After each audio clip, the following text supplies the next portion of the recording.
Hello friends, welcome to ILA classes, the school of competitive exams. ಇವತ್ತಿನ ಪ್ರಮುಖವಾದಂತಹ current affairs ಟಾಪಿಕ್ಗಳನ್ನು discuss ಮಾಡೋಣ. ಇವತ್ತಿನ ಡಿಸ್ಕಷನನ್ನು ಪ್ರಾರಂಭ ಮಾಡೋದಕ್ಕಿಂತ ಮುಂಚೆ ಕಳೆದ ಸೆಷನ್ನಲ್ಲಿ ಕೇಳಲಾದಂತಹ ಪ್ರಶ್ನೆಯ ಸರಿಯಾದ ಉತ್ತರವನ್ನು ಮೊದಲು ತಿಳಿದುಕೊಳ್ಳೋಣ. ಭಾರತದಲ್ಲಿ ಈ ಕಾಂಗರ್ ಕಣಿವೆ ರಾಷ್ಟ್ರೀಯ ಉದ್ಯಾನವನ ಎಲ್ಲಿದೆ ಅಂತ ಪ್ರಶ್ನೆಯನ್ನು ಕೇಳಲಾಗಿತ್ತು. ಆಪ್ಷನ್ಗಳಲ್ಲಿ ರಾಜಸ್ಥಾನ್, ಛತ್ತೀಸ್ಗಢ, ಅಸ್ಸಾಂ ಅಥವಾ ಜಮ್ಮು ಮತ್ತು ಕಾಶ್ಮೀರ್ ಅಂತ ನೀಡಲಾಗಿದ್ದು, ಸರಿಯಾದ ಉತ್ತರ ಆಪ್ಷನ್ 2 ಛತ್ತೀಸ್ಗಢ ರಾಜ್ಯದಲ್ಲಿ ಕಾಂಗರ್ ಕಣಿವೆ ನ್ಯಾಷನಲ್ ಪಾರ್ಕ್ ಅಥವಾ ರಾಷ್ಟ್ರೀಯ ಉದ್ಯಾನವನ ಲೊಕೇಟ್ ಆಗಿದೆ.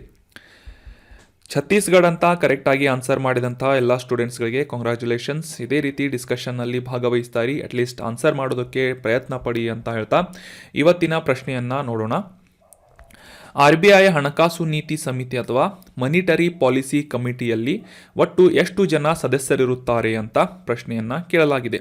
ಸೊ ಈ ರೆಪೋ ರೇಟನ್ನು ನಿರ್ಧಾರ ಮಾಡುವಂತಹ ಹಣಕಾಸು ನೀತಿ ಸಮಿತಿಯ ಮೀಟಿಂಗ್ನಲ್ಲಿ ಎಷ್ಟು ಜನ ಸದಸ್ಯರು ಪಾಲ್ಗೊಳ್ಳುತ್ತಾರೆ ಅಂತ ಪ್ರಶ್ನೆ ಇದ್ದು, ಆಪ್ಷನ್ಗಳಲ್ಲಿ ಆಪ್ಷನ್ A 3 ಜನ, ಆಪ್ಷನ್ B 4 ಜನ, ಆಪ್ಷನ್ C 5 ಜನ ಸದಸ್ಯರು ಅಥವಾ ಆಪ್ಷನ್ D 6 ಜನ ಸದಸ್ಯರು ಅಂತ ಇದೆ. ಸರಿಯಾದ ಉತ್ತರವನ್ನು ಕಮೆಂಟ್ ಬಾಕ್ಸ್ನಲ್ಲಿ ಕಮೆಂಟ್ ಮಾಡಿ. ಮನಿಟರಿ ಪಾಲಿಸಿ ಕಮಿಟಿಯಲ್ಲಿ ಇರುವಂತಹ ಸದಸ್ಯರ ಸಂಖ್ಯೆ ಎಷ್ಟು ಅಂತ ಕಮೆಂಟ್ ಬಾಕ್ಸ್ನಲ್ಲಿ ಕಮೆಂಟ್ ಮಾಡಿ. ಮುಂದಿನ ಸೆಷನ್ನಲ್ಲಿ ಇದರ ಆನ್ಸರನ್ನು ತಿಳಿದುಕೊಳ್ಳೋಣ. ILA ಕ್ಲಾಸಸ್ ಧಾರವಾಡನಲ್ಲಿ ಹೊಸ ಬ್ಯಾಚ್ಗಳು ಪ್ರಾರಂಭವಾಗ್ತಾ ಇವೆ. ಹೊಸ KAS, PSI, PC ಬ್ಯಾಚ್ಗಳು ಪ್ರಾರಂಭವಾಗ್ತಾ ಇದ್ದು, ಇಂಟ್ರೆಸ್ಟ್ ಇರುವಂತಹ ಅಭ್ಯರ್ಥಿಗಳು ILA ಕ್ಲಾಸಸ್ ಗಟ್ಟು ಸ್ಕ್ವೇರ್ ಬಿಲ್ಡಿಂಗ್ನ ಸಪ್ತಾಪುರ ಬ್ರಾಂಚ್ಗೆ ಭೇಟಿ ನೀಡುವುದರ ಮೂಲಕ ಅಡ್ಮಿಷನ್ ಮಾಡ್ಕೋಬೋದು. ನಿಮ್ಮ ಯಾವುದೇ ಕ್ವೇರೀಸ್ಗಳು ಇದ್ದರೆ ಕೆಳಗೆ ತಿಳಿಸಲಾದಂತಹ ಕಾಂಟ್ಯಾಕ್ಟ್ ನಂಬರನ್ನು ಸಂಪರ್ಕಿಸುವುದರ ಮೂಲಕ ಕ್ವೇರೀಸ್ಗಳನ್ನು ಕ್ಲಿಯರ್ ಮಾಡಿಕೊಂಡು ಅಡ್ಮಿಷನ್ ಮಾಡ್ಕೋಬೋದಾಗಿದೆ. ಕಾಂಟ್ಯಾಕ್ಟ್ ನಂಬರ್ 9353312470 ಅಂತ. ಇನ್ನೂ ಹೆಚ್ಚಿನ ಮಾಹಿತಿಗಾಗಿ ಈ ಕೆಳಗಿನ ಕಾಂಟ್ಯಾಕ್ಟ್ ನಂಬರ್ಗೆ ಸಂಪರ್ಕಿಸಿ. ನಮ್ಮ ಯೂಟ್ಯೂಬ್ ಚಾನಲ್ಗೆ ಹೊಸದಾಗಿ ಭೇಟಿ ನೀಡ್ತಾ ಇದ್ದರೆ ಸಬ್ಸ್ಕ್ರೈಬ್ ಮಾಡಿ, ಬೆಲ್ ಐಕಾನನ್ನು ಕ್ಲಿಕ್ ಮಾಡಿ. ಇದರಿಂದ ನಾವು ಅಪ್ಲೋಡ್ ಮಾಡುವಂಥ ಎಲ್ಲ ವಿಡಿಯೋಗಳ ನೋಟಿಫಿಕೇಷನ್ಗಳನ್ನು ನೀವು ಇನ್ಸ್ಟಂಟಾಗಿ ಪಡ್ಕೋಬೋದಾಗಿದೆ. ಈಗ ಡಿಸ್ಕಸ್ ಮಾಡ್ತಾ ಇರುವಂತಹ ಕರೆಂಟ್ ಅಫೇರ್ಸ್ ನೋಟ್ಸ್ಗಳನ್ನು ಫ್ರೀಯಾಗಿ ಡೌನ್ಲೋಡ್ ಮಾಡಿಕೊಳ್ಳಲು ನಮ್ಮ ಟೆಲಿಗ್ರಾಮ್ ಚಾನಲ್ ILA ಕ್ಲಾಸಸನ್ನು ಸಬ್ಸ್ಕ್ರೈಬ್ ಮಾಡಿ. ಇನ್ನು ಇವತ್ತಿನ ಆರ್ಟಿಕಲ್ಗೆ ಸಂಬಂಧಪಟ್ಟಂತಹ ಮೊದಲ ಪ್ರಶ್ನೆ ಏನು ಅಂತ ನೋಡೋದಾದರೆ, ಭಾರತದ ಅತ್ಯುನ್ನತ ಶೌರ್ಯ ಪ್ರಶಸ್ತಿ ಯಾವುದು ಅಂತ ಪ್ರಶ್ನೆ ಇದೆ. ಹೈಯೆಸ್ಟ್ ಗ್ಯಾಲಂಟ್ರಿ ಅವಾರ್ಡ್ ಯಾವುದು ಅಂತ ಪ್ರಶ್ನೆ ಕೇಳಲಾಗಿದ್ದು, ಆಪ್ಷನ್ಗಳಲ್ಲಿ ಅಶೋಕ ಚಕ್ರ, ಆಪ್ಷನ್ 2 ಮಹಾವೀರ ಚಕ್ರ, ಆಪ್ಷನ್ 3 ಪರಮವೀರ ಚಕ್ರ, ಆಪ್ಷನ್ 4 ಪರಮ ವಿಶಿಷ್ಟ ಸೇವಾ ಪದಕ ಅಂತ ಇದೆ. ಸೊ ಸರಿಯಾದ ಉತ್ತರ ಆಪ್ಷನ್ 3 ಪರಮವೀರ ಚಕ್ರ. ಇದು ಭಾರತದ ಅತ್ಯುನ್ನತ ಶೌರ್ಯ ಪ್ರಶಸ್ತಿಯಾಗಿ ಗುರುತಿಸಿಕೊಳ್ಳುತ್ತದೆ. ಅತ್ಯುನ್ನತ ಶೌರ್ಯ ಪ್ರಶಸ್ತಿ ಅಂತಂದರೆ ಹೈಯೆಸ್ಟ್ ಗ್ಯಾಲಂಟ್ರಿ ಅವಾರ್ಡ್ ಅಂತ ಪರಮವೀರ ಚಕ್ರ ಪ್ರಶಸ್ತಿಯನ್ನು ಗುರುತಿಸಲಾಗುತ್ತದೆ. ಮೊದಲಿಗೆ ಈ ಪರಮವೀರ ಚಕ್ರ ಕಾಂಟೆಕ್ಸ್ಟ್ನಲ್ಲಿ ಯಾಕೆ ಬಂದಿತ್ತು, ನ್ಯೂಸ್ನಲ್ಲಿ ಯಾಕೆ ಇತ್ತು ಅಂತ ಅರ್ಥ ಮಾಡ್ಕೊಳ್ಳೋದಾದರೆ, ಇತ್ತೀಚೆಗೆ ಅಂಡಮಾನ್ ಮತ್ತು ನಿಕೋಬಾರ್ ಐಲ್ಯಾಂಡ್ಗಳಲ್ಲಿ ಹೆಸರಿಲ್ಲದಂತಹ 21 ದೊಡ್ಡ ದ್ವೀಪಗಳಿಗೆ ಪ್ರಧಾನಮಂತ್ರಿ ಅವರಿಂದ ಭಾರತದ 21 ಪರಮವೀರ ಚಕ್ರ ಪ್ರಶಸ್ತಿ ಪುರಸ್ಕೃತರ ಹೆಸರುಗಳನ್ನು ನೀಡಲಾಗಿದೆ ಅಂತ ಕಾಂಟೆಕ್ಸ್ಟ್ನಲ್ಲಿ ಬಂದಿತ್ತು. ಸೊ ಹೀಗಾಗಿ ಈ ಪರಮವೀರ ಚಕ್ರದ ಕುರಿತಾದಂತಹ ಕೆಲವೊಂದಿಷ್ಟು ಪ್ರಮುಖ ಮಾಹಿತಿಗಳನ್ನು ಡಿಸ್ಕಸ್ ಮಾಡೋಣ. ಸೊ ಅದರೊಂದಿಗೆ ಭಾರತದಲ್ಲಿ ನೀಡಲಾಗುವಂತಹ ಗ್ಯಾಲಂಟ್ರಿ ಅವಾರ್ಡ್ಗಳ ಬಗ್ಗೆ ಕೂಡ ಈ ಒಂದು ಆರ್ಟಿಕಲ್ನಲ್ಲಿ ಡೀಟೇಲ್ ಆಗಿ ಅಂಡರ್ಸ್ಟ್ಯಾಂಡ್ ಮಾಡ್ಕೊಳ್ಳೋಣ. ಸೊ ಮೊದಲಿಗೆ ಪರಮವೀರ ಚಕ್ರದ ಬಗ್ಗೆ ತಿಳ್ಕೊಳ್ಳೋದಾದರೆ, ಭಾರತದಲ್ಲಿ ನೀಡಲಾಗುವಂತಹ ಅತ್ಯುನ್ನತ ಮಿಲಿಟರಿ ಗೌರವವಾಗಿ ಅಥವಾ ಅತ್ಯುನ್ನತ ಗ್ಯಾಲಂಟ್ರಿ ಅವಾರ್ಡ್ ಆಗಿ ಈ ಪರಮವೀರ ಚಕ್ರವನ್ನು ಗುರುತಿಸಲಾಗುತ್ತದೆ. ಮೊದಲ ಬಾರಿಗೆ 1950 ಜನವರಿ 26ರಲ್ಲಿ ಈ ಪ್ರಶಸ್ತಿಯನ್ನು ನೀಡಿ ಗೌರವಿಸಲಾಗಿತ್ತು. ಇದಕ್ಕಿಂತ ಹಿಂದೆ ಅಂದರೆ ಆಗಸ್ಟ್ 15, 1947ರಿಂದ ಪೂರ್ವಾವಲೋಕನ ಮಾಡಲಾದಂತಹ ಕೆಲವೊಂದಿಷ್ಟು ಮಾಹಿತಿಗಳನ್ನು ಮತ್ತು ಪರ್ಸನಾಲಿಟೀಸ್ಗಳನ್ನು ನೆನಪಿನಲ್ಲಿಟ್ಟುಕೊಂಡು ಈ ಒಂದು 1950ರಲ್ಲಿ ಮೊದಲ ಬಾರಿಗೆ ಗಣರಾಜ್ಯೋತ್ಸವದ ಆಚರಣೆಯ ಸಂದರ್ಭದಲ್ಲಿ ಈ ಪರಮವೀರ ಚಕ್ರ ಪ್ರಶಸ್ತಿಯನ್ನು ಮೊದಲ ಬಾರಿಗೆ ನೀಡಲಾಗಿತ್ತು. ಸೊ ಅಕ್ಷರಶಃ ಪರಮವೀರ ಚಕ್ರ ಅಂತಂದರೆ ಅತ್ಯಂತ ಧೈರ್ಯಶಾಲಿಗಳಿಗೆ ನೀಡಲಾಗುವಂತಹ ಚಕ್ರ ಪರಮವೀರ ಚಕ್ರ ಆಗಿದೆ. ಮತ್ತು ಇನ್ನೊಂದು ಇಂಪಾರ್ಟೆಂಟ್ ಪಾಯಿಂಟ್ ಏನು ಅಂತಂದರೆ, ಇದನ್ನು ಮರಣೋತ್ತರವಾಗಿ ಕೂಡ ನೀಡಬಹುದಾಗಿದೆ, ನೆನಪಿಟ್ಕೊಳ್ಳಿ. ಪೋಸ್ಟ್ಮಸ್ಲಿ ಕೂಡ ಇದನ್ನ ಅವಾರ್ಡನ್ನು ನೀಡಲಾಗುತ್ತದೆ. ಇದು ಸಾಮಾನ್ಯವಾಗಿ ಈ ಬ್ರಿಟನ್ನಲ್ಲಿ ನೀಡಲಾಗುವಂತಹ ವಿಕ್ಟೋರಿಯಾ ಕ್ರಾಸ್ ಮತ್ತು ಯುನೈಟೆಡ್ ಸ್ಟೇಟ್ಸ್ನಲ್ಲಿ ನೀಡಲಾಗುವಂತಹ ಮೆಡಲ್ ಆಫ್ ಆನರ್ ಅಥವಾ ಫ್ರಾನ್ಸ್ನಲ್ಲಿ ನೀಡಲಾಗುವಂತಹ ಲೀಜನ್ ಆಫ್ ಆನರ್ ಅಥವಾ ಈ ರಷ್ಯಾನಲ್ಲಿ ಸೆಂಟ್ ಜಾರ್ಜ್ನ ರಷ್ಯನ್ ಕ್ರಾಸನ್ನು ಅದಕ್ಕೆ ಇಕ್ವಿವೆಲೆಂಟ್ ಆದಂತಹ ಒಂದು ಅವಾರ್ಡನ್ನು ಈ ಪರಮವೀರ ಚಕ್ರ ಅಂತ ನಾವು ಗುರುತಿಸಬಹುದಾಗಿದೆ. ಸೊ ಇನ್ನು ಈ ಇಮೇಜ್ನಲ್ಲಿ ನೋಡಿದ ಪ್ರಕಾರ ಈ ಪರಮವೀರ ಚಕ್ರದ ಡಿಸೈನ್ ಯಾವ ರೀತಿ ಇರುತ್ತೆ ಅಂತ ಡೀಟೇಲ್ ಆಗಿ ಅಂಡರ್ಸ್ಟ್ಯಾಂಡ್ ಮಾಡ್ಕೊಳ್ಳೋದಾದರೆ, ಈ ಪದಕವನ್ನು ಡಿಸೈನ್ ಮಾಡಿದ್ದು ಅಥವಾ ವಿನ್ಯಾಸಗೊಳಿಸಿದಂತಹ ವ್ಯಕ್ತಿ ಯಾರು ಅಂತಂದರೆ ಶ್ರೀಮತಿ ಸಾವಿತ್ರಿ ಖಾನೋಲ್ಕರ್ ಅವರು. ನೆನ್ಪಿಟ್ಕೊಳ್ಳಿ, ಪರಮವೀರ ಚಕ್ರ ಈ ಒಂದು ಪದಕವನ್ನು ಡಿಸೈನ್ ಮಾಡಿದಂತಹ ವ್ಯಕ್ತಿ ಸಾವಿತ್ರಿ ಖಾನೋಲ್ಕರ್ ಅವರಾಗಿದ್ದಾರೆ.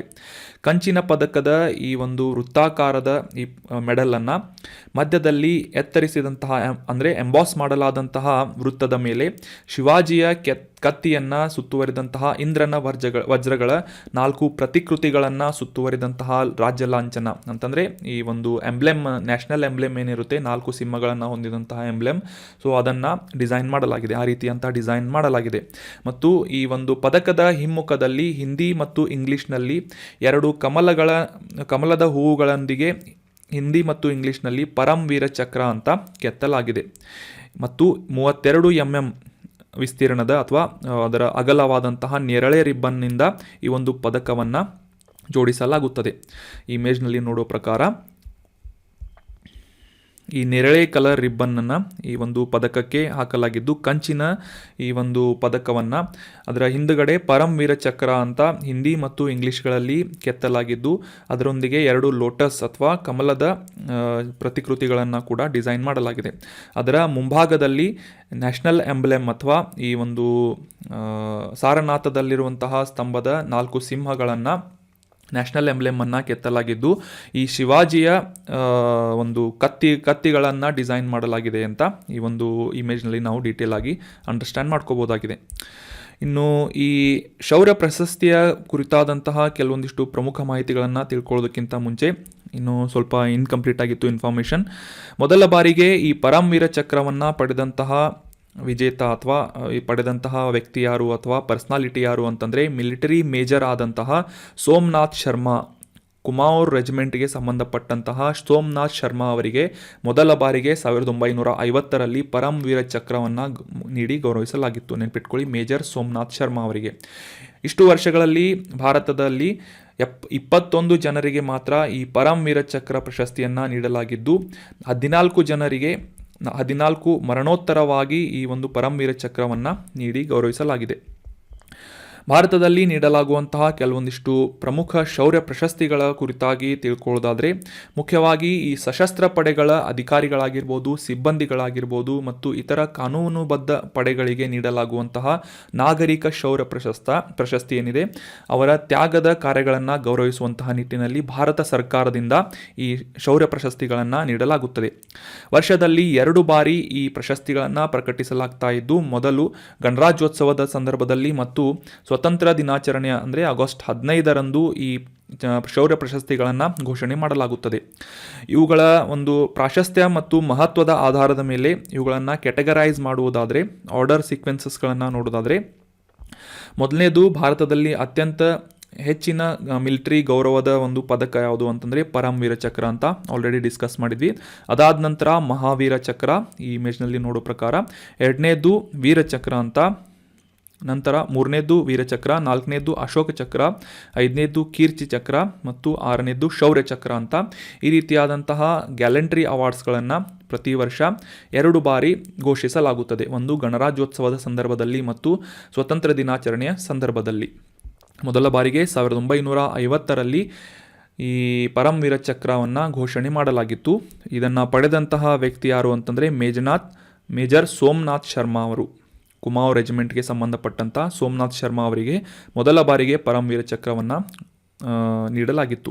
ಇಲ್ಲಿಯವರೆಗೂ 21 ಜನರಿಗೆ ಮಾತ್ರ ಈ ಪರಮವೀರ ಚಕ್ರವನ್ನು ನೀಡಲಾಗಿದ್ದು, ಈ 21 ಜನರ ಹೆಸರುಗಳನ್ನು ಅಂಡಮಾನ್ ಮತ್ತು ನಿಕೋಬಾರ್ ಐಲ್ಯಾಂಡ್ಗಳ ಕೆಲವೊಂದಿಷ್ಟು ದ್ವೀಪಗಳಿಗೆ, ಹೆಸರಿಲ್ಲದಂತಹ ದ್ವೀಪಗಳಿಗೆ ಇಡಲಾಗಿದೆ ಅಂತ ಕಾಂಟೆಕ್ಸ್ಟ್ನಿಂದ ನಾವು ಅರ್ಥ ಮಾಡ್ಕೊಂಡ್ವಿ.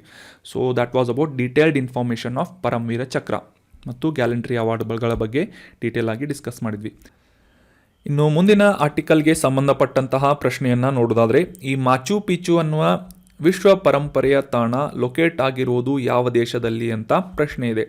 ಆಪ್ಷನ್ಗಳಲ್ಲಿ Italy, option 2 Namibia, option 3 Australia, option 4 Peru ಅಂತ ಇದೆ.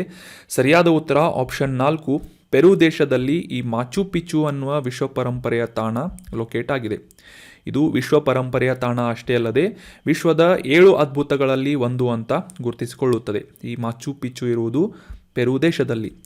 ಮೊದಲಿಗೆ ಈ ಮಾಚು ಪಿಚ್ಚು ನ್ಯೂಸ್ನಲ್ಲಿ ಯಾಕೆ ಇತ್ತು ಅಂತ ಕಾಂಟೆಕ್ಸ್ಟನ್ನು ಅರ್ಥ ಮಾಡ್ಕೊಳ್ಳೋದಾದರೆ, ಈ ದಕ್ಷಿಣ ಅಮೆರಿಕಾ ಖಂಡದಲ್ಲಿ ರಾಷ್ಟ್ರಗಳಲ್ಲಿ ಅಲ್ಲಿರುವಂತಹ ಕೆಲವೊಂದಿಷ್ಟು ರಾಷ್ಟ್ರಗಳಲ್ಲಿ ಸರ್ಕಾರದ ವಿರೋಧಿ ಪ್ರತಿಭಟನೆಗಳು ಹೆಚ್ಚಾಗ್ತಾ ಇರುವಂತಹ ಸಂದರ್ಭದಲ್ಲಿ ಈ ಪೆರು ದೇಶದ ಸಾಂಪ್ರದಾಯಿಕ ಪ್ರವಾಸಿ ತಾಣವಾದಂತಹ ಮಾಚು ಪಿಚ್ಚುವನ್ನು ಬಂದ್ ಮಾಡಲಾಗಿದೆ ಅಥವಾ ಅದನ್ನು ಮುಚ್ಚಲ್ಪಡ್ತಾ ಇದೆ ಅಂತ ಈ ಒಂದು ಕಾಂಟೆಕ್ಸ್ಟ್ನಿಂದ ನಾವು ಅರ್ಥ ಮಾಡ್ಕೋಬೋದಾಗಿದೆ. ಸದ್ಯಕ್ಕೆ ಅದನ್ನ ಕ್ಲೋಸ್ ಮಾಡಲಾಗಿದೆ ಅಂತ ನಾವು ಅರ್ಥ ಮಾಡ್ಕೋಬೋದಾಗಿದೆ.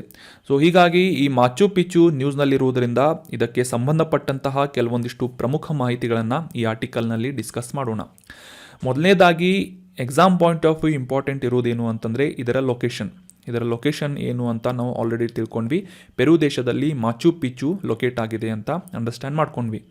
ಇನ್ನು ಎರಡನೇ ಪಾಯಿಂಟ್ ಏನು ಅಂತಂದರೆ ಇಂಕಾ ಸೈಟ್, ಅಂದರೆ ಇಂಕಾ ನಾಗರಿಕತೆಗೆ ಅಂತ ನೀವು ಹಿಸ್ಟ್ರಿಯಲ್ಲಿ ಓದಿರ್ತೀರಿ.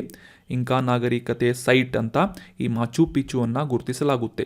15ನೇ ಶತಮಾನದಲ್ಲಿ ಪ್ರಬುದ್ಧವಾಗಿ ಬೆಳೆದಂತಹ ಇಂಕಾ ನಾಗರಿಕತೆಗೆ ಸಂಬಂಧಪಟ್ಟಂತಹ ತಾಣ ಈ ಮಾಚು ಪಿಚ್ಚು ಆಗಿದೆ.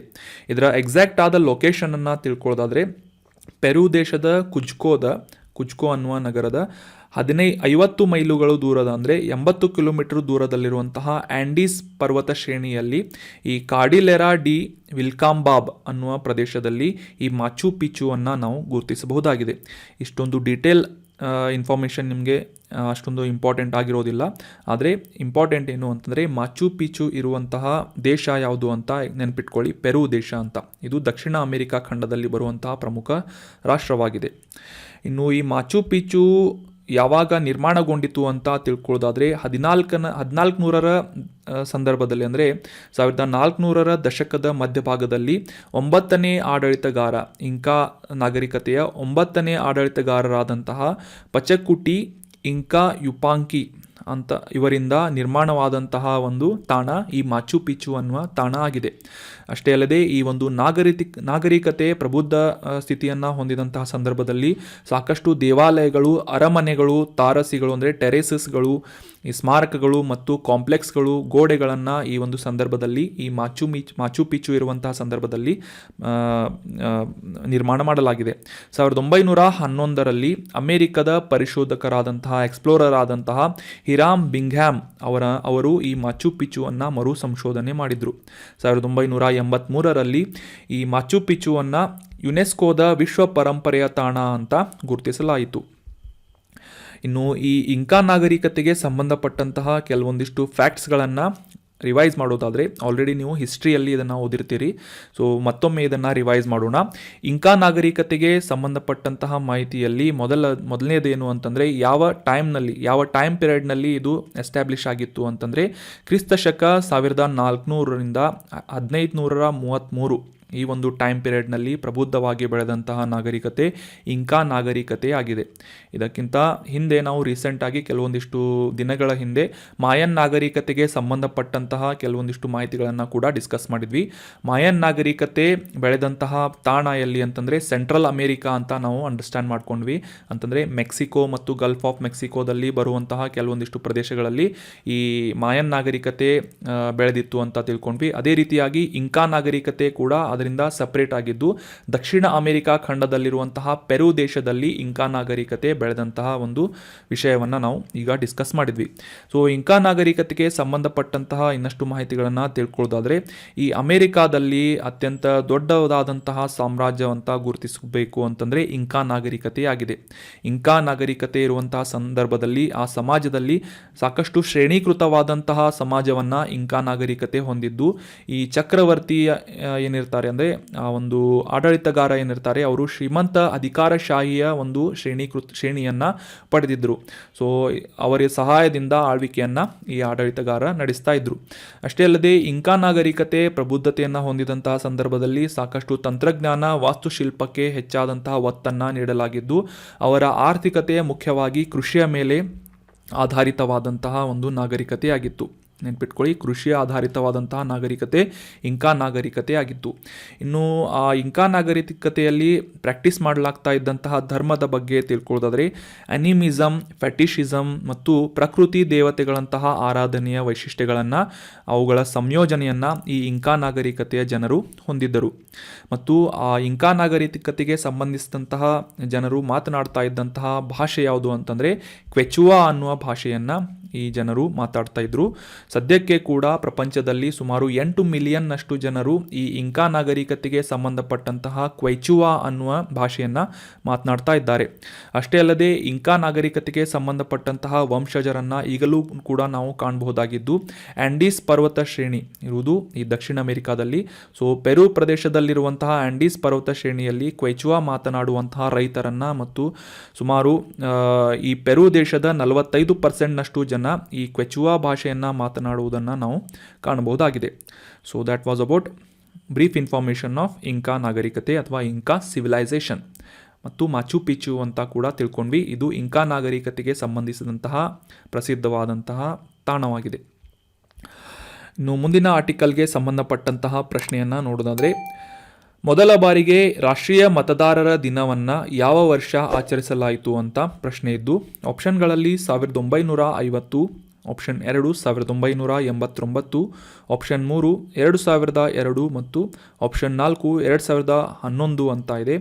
ಸರಿಯಾದ ಉತ್ತರ ಆಪ್ಷನ್ 4 2011ನೇ ಇಸವಿಯಲ್ಲಿ ಮೊದಲ ಬಾರಿಗೆ ನ್ಯಾಷನಲ್ ವೋಟರ್ಸ್ ಡೇ ಅಥವಾ ರಾಷ್ಟ್ರೀಯ ಮತದಾರರ ದಿನವನ್ನು ಪ್ರತಿ ವರ್ಷ 25 ಜನವರಿ ಎಂದು ಆಚರಿಸಲಾಗುತ್ತೆ. ಮೊದಲ ಬಾರಿಗೆ 2011ರಲ್ಲಿ ಆಚರಣೆ ಮಾಡಲಾಯಿತು. Option 4 is right answer.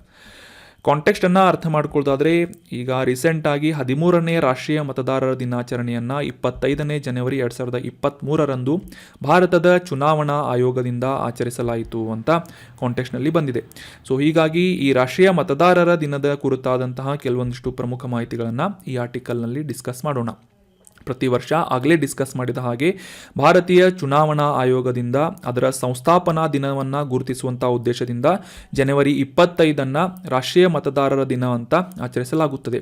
ಮುಖ್ಯವಾಗಿ ದೇಶದಾದ್ಯಂತ ಇರುವಂತಹ ಮತದಾರರಲ್ಲಿ ಈ ಮತದಾನದ ಪ್ರಾಮುಖ್ಯತೆಯ ಬಗ್ಗೆ ಜಾಗೃತಿಯನ್ನು ಮೂಡಿಸುವುದು ಮತ್ತು ಯುವ ಜನರನ್ನು ಮತದಾನ ಮಾಡುವುದಕ್ಕೆ ಪ್ರೋತ್ಸಾಹಿಸುವಂತಹ ನಿಟ್ಟಿನಲ್ಲಿ ಜಾಗೃತಿಯನ್ನು ಮೂಡಿಸುವ ಉದ್ದೇಶದಿಂದ ಈ ರಾಷ್ಟ್ರೀಯ ಮತದಾರರ ದಿನವನ್ನು ಪ್ರತಿ ವರ್ಷ 25 ಜನವರಿ ಎಂದು ಆಚರಿಸಲಾಗುತ್ತೆ. ಇನ್ನು 2023ರ ಈ ರಾಷ್ಟ್ರೀಯ ಮತದಾರರ ದಿನಾಚರಣೆಯ ಮುಖ್ಯ ಥೀಮ್ ಏನಾಗಿತ್ತು ಅಂತಂದರೆ, ಮತದಾನದಂತೆ ಏನೂ ಇಲ್ಲ, ನಾನು ಖಚಿತವಾಗಿ ಮತ ಚಲಾಯಿಸುತ್ತೇನೆ. ಇಂಗ್ಲೀಷ್ನಲ್ಲಿ there is nothing like voting, I vote for sure ಅನ್ನುವ ಥೀಮನ್ನು ಇಟ್ಕೊಂಡು ರಾಷ್ಟ್ರೀಯ ಮತದಾರರ ದಿನಾಚರಣೆಯನ್ನು ಆಚರಿಸಲಾಯಿತು. ಮೊದಲ ಬಾರಿಗೆ 2011ರಿಂದ ಈ ಒಂದು ರಾಷ್ಟ್ರೀಯ ಮತದಾರರ ದಿನವನ್ನು ಚುನಾವಣಾ ಆಯೋಗ ಸಂಸ್ಥಾಪನಾ ದಿನವನ್ನು ಗುರುತಿಸುವ ಉದ್ದೇಶದಿಂದ, ಅಂದರೆ 1950 ಜನವರಿ 25ರಂದು ಚುನಾವಣಾ ಆಯೋಗದ ಸಂಸ್ಥಾಪನೆ ಆದಂತಹ ದಿನವನ್ನು ಗುರುತಿಸುವ ಉದ್ದೇಶದಿಂದ 2011ರಿಂದ ಪ್ರತಿ ವರ್ಷ ಜನವರಿ 25ರಂದು ರಾಷ್ಟ್ರೀಯ ಮತದಾರರ ದಿನಾಚರಣೆಯನ್ನು ಆಚರಿಸಲಾಗುತ್ತೆ. ಇನ್ನು ಭಾರತದ ಚುನಾವಣಾ ಆಯೋಗದ ಕುರಿತಾದಂತಹ ಕೆಲವೊಂದಿಷ್ಟು ಪ್ರಮುಖ ಮಾಹಿತಿಗಳನ್ನು ಡಿಸ್ಕಸ್ ಮಾಡೋದಾದರೆ, ಆಗಲೇ ಡಿಸ್ಕಸ್ ಮಾಡಿದ ಹಾಗೆ 1950 ಜನವರಿ 25ರಂದು ಎಲೆಕ್ಷನ್ ಕಮಿಷನ್ ಆಫ್ ಇಂಡಿಯಾದ ಎಸ್ಟಾಬ್ಲಿಷ್ಮೆಂಟ್ ಆಯಿತು. ನಂತರ ಇದರ ಸದ್ಯದ ಮುಖ್ಯ ಕಚೇರಿ ಇರುವುದು ನವದೆಹಲಿಯಲ್ಲಿ. ಮತ್ತು ಭಾರತದ ಚುನಾವಣಾ ಆಯೋಗದ ಮೊದಲ ಆಯುಕ್ತ ಯಾರಾಗಿದ್ದರು ಅಂತಂದರೆ ಸುಕುಮಾರ್ ಸೇನ್ ಅಂತ. 1950ರಲ್ಲಿ ಮೊದಲ ಚೀಫ್ ಎಲೆಕ್ಷನ್ ಕಮಿಷನರ್ ಯಾರಾಗಿದ್ದರು ಅಂತಂದರೆ ಸುಕುಮಾರ್ ಸೇನ್. ಮತ್ತು ಪ್ರಸ್ತುತವಾಗಿ ಈ ಭಾರತದ ಮುಖ್ಯ ಚುನಾವಣಾ ಆಯುಕ್ತ ಯಾರು ಅಂತಂದರೆ ರಾಜೀವ್ ಕುಮಾರ್ ಆಗಿದ್ದಾರೆ. ನೆನ್ಪಿಟ್ಕೊಳ್ಳಿ, ಈ ಪ್ರಶ್ನೆಯನ್ನು ಕೂಡ ಸಾಮಾನ್ಯವಾಗಿ ಎಕ್ಸಾಮ್ನಲ್ಲಿ ಕೇಳ್ತಾ ಇರ್ತಾರೆ. ಭಾರತದ ಪ್ರಸ್ತುತ ಚೀಫ್ ಎಲೆಕ್ಷನ್ ಕಮಿಷನರ್ ಯಾರಾಗಿದ್ದಾರೆ ಅಂತಂದರೆ ರಾಜೀವ್ ಕುಮಾರ್ ಆಗಿದ್ದಾರೆ. ಇನ್ನು ಮುಂದಿನ ಆರ್ಟಿಕಲ್ಗೆ ಸಂಬಂಧಪಟ್ಟಂತಹ ಪ್ರಶ್ನೆಯನ್ನು ನೋಡೋದಾದರೆ, ಈ ಭಾರ್ OS ಅನ್ನುವ ಒಂದು ವರ್ಡ್ ನ್ಯೂಸ್ನಲ್ಲಿ ಬಂದಿತ್ತು. ಸೊ ಇದು ಏನು ಅಂತ ಪ್ರಶ್ನೆಯನ್ನು ಕೇಳಲಾಗಿದ್ದು, ಆಪ್ಷನ್ಗಳಲ್ಲಿ ಕೆಲವೊಂದಿಷ್ಟು ಸ್ಟೇಟ್ಮೆಂಟ್ಗಳನ್ನು ನೀಡಲಾಗಿದೆ. ಅದಕ್ಕೆ ಸಂಬಂಧಪಟ್ಟಂತೆ ಈ ಭಾರ್ OSಗೆ ಸಂಬಂಧಪಟ್ಟಂತೆ ಯಾವ ಸ್ಟೇಟ್ಮೆಂಟ್ ಕರೆಕ್ಟ್ ಆಗಿದೆ ಅಂತ ಗುರುತಿಸಬೇಕಾಗಿದೆ. ಈ ಭಾರ್ OS ಅನ್ನೋದು ಮತದಾರರ ವಿವರಗಳನ್ನು ನೋಂದಾಯಿಸಲು ಡೆವಲಪ್ ಮಾಡಲಾದಂತಹ ಮೊಬೈಲ್ ಅಪ್ಲಿಕೇಶನ್ ಆಗಿದೆ ಅಂತ ಆಪ್ಷನ್ 1 ಇದೆ. ಆಪ್ಷನ್ 2 ಭಾರ್ OS ಅನ್ನೋದು ಈ ಇಸ್ರೋದಿಂದ ಉಡಾವಣೆ ಮಾಡಲಾದಂತಹ ಒಂದು ಹೊಸ ಸಂವಹನ ಉಪಗ್ರಹದ ಹೆಸರಾಗಿದೆ ಅಂತ ಇದೆ. ಆಪ್ಷನ್ 3 ಭಾರ್ OS ಅನ್ನೋದು ಹೊಸ ಕ್ರಿಪ್ಟೋ ಕರೆನ್ಸಿ ಅಂದರೆ RBIನಿಂದ ಡೆವಲಪ್ ಮಾಡಲಾದಂತಹ ಬಿಡುಗಡೆ ಮಾಡಲಾದಂತಹ ಹೊಸ ಕ್ರಿಪ್ಟೋ ಕರೆನ್ಸಿ ಆಗಿದೆ ಅಂತ ಇದೆ.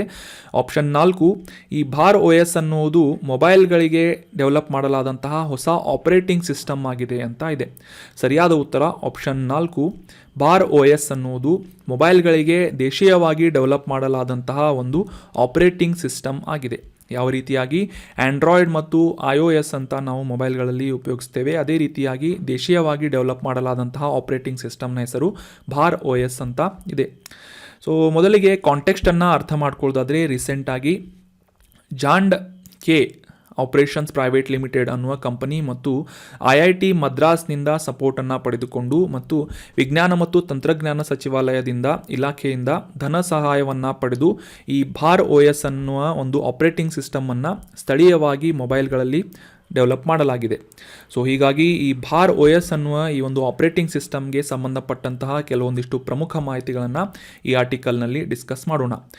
ಈ ಭಾರ್ OS ಅನ್ನುವ ಆಪರೇಟಿಂಗ್ ಸಿಸ್ಟಮ್ ಮುಖ್ಯವಾಗಿ ಆಂಡ್ರಾಯ್ಡ್ ಓಪನ್ ಸೋರ್ಸ್ ಪ್ರಾಜೆಕ್ಟನ್ನು ಅದರ ಆಧಾರವಾಗಿ ಇಟ್ಕೊಂಡು ಡೆವಲಪ್ ಮಾಡಲಾಗಿದ್ದು, ಗೂಗಲ್ ಅಪ್ಲಿಕೇಶನ್ ಅಥವಾ ಇತರ ಸೇವೆಗಳನ್ನು ಬಳಸದೇ ಈ ಒಂದು ಆಪರೇಟಿಂಗ್ ಸಿಸ್ಟಮನ್ನು ನಾವು ಇನ್ಸ್ಟಾಲ್ ಮಾಡ್ಕೋಬಹುದಾಗಿದೆ.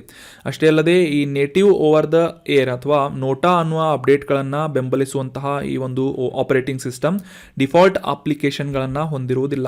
ಫಾರ್ ಎಕ್ಸಾಂಪಲ್ ನಾವು ಈಗ ರೆಡ್ಮಿ ಆಗಿರ್ಬೋದು, ಇತರ ಕೆಲವೊಂದಿಷ್ಟು ಪೋಕೋ, ಈ ರೀತಿಯಾದಂತಹ ವಿವೋ, ಈ ರೀತಿಯಾದಂತಹ ಮೊಬೈಲ್ಗಳಲ್ಲಿ ಡಿಫಾಲ್ಟ್ ಅಪ್ಲಿಕೇಶನ್ಗಳನ್ನು ಇನ್ಸ್ಟಾಲ್ ಮಾಡಲಾಗಿರುತ್ತೆ. ಸೊ ಆದರೆ ಈ ಭಾರ್ OS ಅನ್ನುವ ಒಂದು ಆಪರೇಟಿಂಗ್ ಸಿಸ್ಟಮ್ನಲ್ಲಿ ಡಿಫಾಲ್ಟ್ ಅಪ್ಲಿಕೇಶನ್ಗಳು ಇರುವುದಿಲ್ಲ. ನಾವು ಮ್ಯಾನ್ಯುವಲ್ಲಿ ಅವುಗಳನ್ನು ಅಪ್ಡೇಟ್ ಮಾಡ್ಕೋಬೇಕು ಅಥವಾ ಇನ್ಸ್ಟಾಲ್ ಮಾಡ್ಕೋಬೇಕಾಗಿರುತ್ತೆ. ಸೊ ಈ ಒಂದು ಸ್ಲೈಡ್ನಲ್ಲಿ ಡಿಸ್ಕಸ್ ಮಾಡಲಾದಂತಹ native over the air, NOTA ಮತ್ತು ಡಿಫಾಲ್ಟ್ ಅಪ್ಲಿಕೇಶನ್ NDA ಅಂದರೆ ನಾನ್ ಡಿಫಾಲ್ಟ್ ಅಪ್ಲಿಕೇಶನ್ ಅಂದರೆ ಏನು ಅಂತ ತಿಳ್ಕೊಳ್ಳೋಣ. ಮೊದಲಿಗೆ ಈ ಆಪರೇಟಿಂಗ್ ಸಿಸ್ಟಮ್ಗೆ ಸಂಬಂಧಪಟ್ಟಂತೆ ನೇಟಿವ್ ಓವರ್ ದ ಏರ್ ಅಥವಾ ನೋಟಾ ಅಂತ ಇದನ್ನು ಏನು ಅಂತ ತಿಳ್ಕೊಳ್ಳೋದಾದರೆ, ನಾವು ಸಾಮಾನ್ಯವಾಗಿ ಚುನಾವಣಾ ಸಂದರ್ಭದಲ್ಲಿ ಈ ಮತ ಚಲಾಯಿಸಲು ಉಪಯೋಗಿಸುವಂತಹ ನೋಟಾ ಅಥವಾ ನನ್ ಆಫ್ ದ ಅಬವ್ ಅನ್ನು ಕನ್ಫ್ಯೂಸ್ ಮಾಡ್ಕೋಬೇಡಿ. ಇದು ಆಪರೇಟಿಂಗ್ ಸಿಸ್ಟಮ್ಗೆ ಸಂಬಂಧಪಟ್ಟಂತಹ ನೋಟಾ ಆಗಿದೆ. ಇದರ full form native over the air ಅಂತ.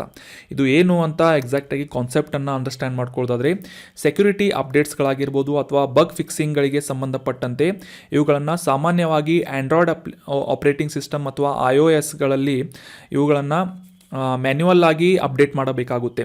ಆದರೆ ಈ ಭಾರ್ OS ಅನ್ನುವ ಈ ಆಪರೇಟಿಂಗ್ ಸಿಸ್ಟಮ್ನಲ್ಲಿ ಆಟೋಮೆಟಿಕ್ ಆಗಿ ಈ ರೀತಿಯಾದಂತಹ ಭದ್ರತೆಗೆ ಸಂಬಂಧಪಟ್ಟಂತಹ ಅಪ್ಡೇಟ್ಸ್ಗಳಾಗಿರ್ಬೋದು ಅಥವಾ ಬಗ್ ಫಿಕ್ಸಿಂಗ್ ಅಂದ್ರೆ ಸಮಸ್ಯೆಗಳನ್ನು ಆಟೋಮೆಟಿಕ್ ಆಗಿ ಈ ಒಂದು ನೇಟಿವ್ ಓವರ್ ದ ಏರ್ ಅನ್ನುವ ಟೆಕ್ನಾಲಜಿ ಮುಖಾಂತರ ಆಟೋಮೆಟಿಕ್ ಇನ್ಸ್ಟಾಲೇಷನ್ ಅಪ್ಡೇಟ್ಸ್ಗಳನ್ನು ಇನ್ಸ್ಟಾಲ್ ಮಾಡಲಾಗುತ್ತದೆ. ಮ್ಯಾನ್ಯುವಲ್ಲಿ ಇದನ್ನು ಅಪ್ಡೇಟ್ ಮಾಡುವಂಥ ಅವಶ್ಯಕತೆ ಇರುವುದಿಲ್ಲ.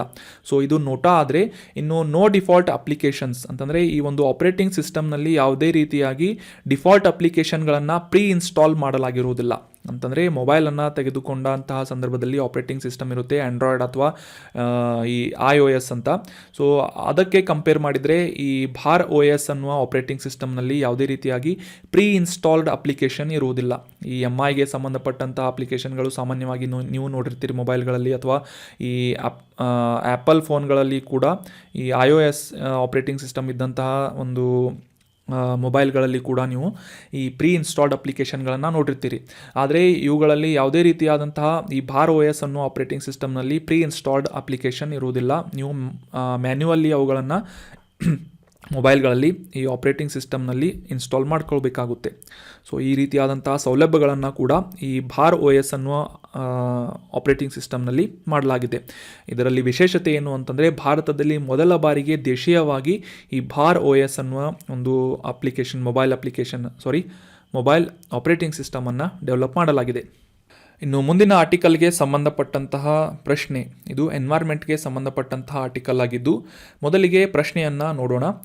ಆಲಿವ್ ರಿಡ್ಲಿ ಟರ್ಟಲ್ ಅಥವಾ ಆಲಿವ್ ರಿಡ್ಲಿ ಅನ್ನುವ ಹೆಸರಿನ ಸಮುದ್ರದ ಆಮೆ, ಇದರ ಅತಿ ದೊಡ್ಡ ಸಂತಾನೋತ್ಪತ್ತಿ ಕ್ಷೇತ್ರ ಎಲ್ಲಿದೆ ಅಂತ ಪ್ರಶ್ನೆ ಇದ್ದು, ಆಪ್ಷನ್ಗಳಲ್ಲಿ ಆಂಧ್ರ ಪ್ರದೇಶದ ಕಾಕಿನಾಡ್, ಆಪ್ಷನ್ 2 ಕೇರಳದ ಮನ್ನಾರ್, ಆಪ್ಷನ್ 3 ಒಡಿಶಾದ ಗಹಿರ್ಮಾಟ, ಆಪ್ಷನ್ 4 ಆಂಧ್ರ ಪ್ರದೇಶದ ಅಂತರ್ವೇದಿ ಅಂತ ಇದೆ. ಸರಿಯಾದ ಉತ್ತರ ಆಪ್ಷನ್ 3 ಒಡಿಶಾದ ಗಹಿರ್ಮಾಟ ಅನ್ನುವ ಈ ಮರೀನ್ ಸ್ಯಾಂಚುರಿಯಲ್ಲಿ ಆಲಿವ್ ರಿಡ್ಲಿ ಆಮೆಗಳ ಅತ್ಯಂತ ದೊಡ್ಡದಾದಂತಹ ಸಂತಾನೋತ್ಪತ್ತಿ ಪ್ರದೇಶ ಅಥವಾ ಕ್ಷೇತ್ರ ಲೊಕೇಟ್ ಆಗಿದೆ. ಗಹಿರ್ಮಾತ ಒಡಿಶಾ ನೆನ್ಪಿಟ್ಕೊಳ್ಳಿ. Olive ridley turtle, Gahirmatha Odisha.